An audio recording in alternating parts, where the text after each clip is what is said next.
राजनीति में हर तस्वीर, हर हाथ मिलाना, हर मुलाकात अपने भीतर एक कहानी छिपाई होती है। साल 1985 में जब राजीव गांधी ने एक मौलाना के साथ तस्वीर खिंचाई, तो तब किसी ने भी नहीं सोचा होगा कि 40 साल बाद यही तस्वीर नए किरदारों के साथ लौटेगी। जी हाँ, हम बात कर रहे हैं उसी तस्वीर की जिस तस्वीर में राहुल गांधी और तेजस्वी यादव एक मौलाना के साथ बैठे दिख रहे हैं। क्या इस तस्वीर से बिहार की राजनीति में नया समीकरण बनने वाला है?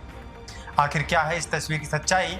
आइए जानते हैं इस वीडियो में। आज से 40 साल पहले 1985 में जब राजीव गांधी एक मौलाना के साथ बैठे और तस्वीर खिंचवाई, तब शायद किसी ने नहीं सोचा था कि वही तस्वीर दशकों बाद एक नए रूप में लौटेगी। लेकिन इतिहास अपने निशान दोहराता है और इस बार तस्वीर में है राहुल गांधी और उनके साथ तेजस्वी यादव। बिहार का मुंगेर जिला, जहाँ मुस्लिम समाज की सबसे बड़ी और प्रभावशाली धार्मिक संस्था खानका रहमानी, यहाँ के अमीर शरीयत हजरत मौलाना अहमद वली फैजल रहमानी से मिलने पहुंचे थे राहुल गांधी।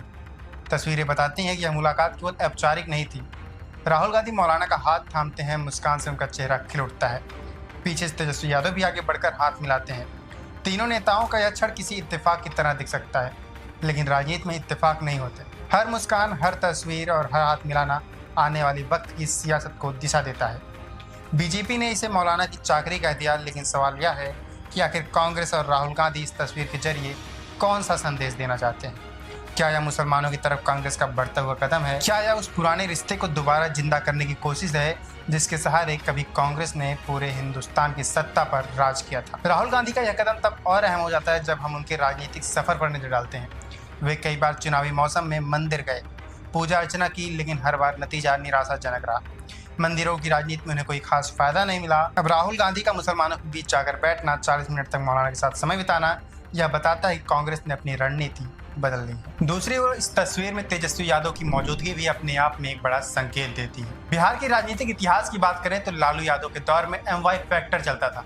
यह वही फैक्टर था जिसने लालू यादव को बिहार की राजनीति का बादशाह बना दिया था। तेजस्वी यादव भी जानते हैं कि अगर मुस्लिम वोट बैंक उनके साथ नहीं आए तो CM की कुर्सी उनसे दूर जा सकती है, और यही बड़ी वजह है कि इस तस्वीर में राहुल गांधी के साथ साथ तेजस्वी यादव भी बराबरी का हिस्सा बनते हुए दिखाई दे रहे हैं। लेकिन सियासत की तस्वीरें हमेशा अकेली नहीं होती।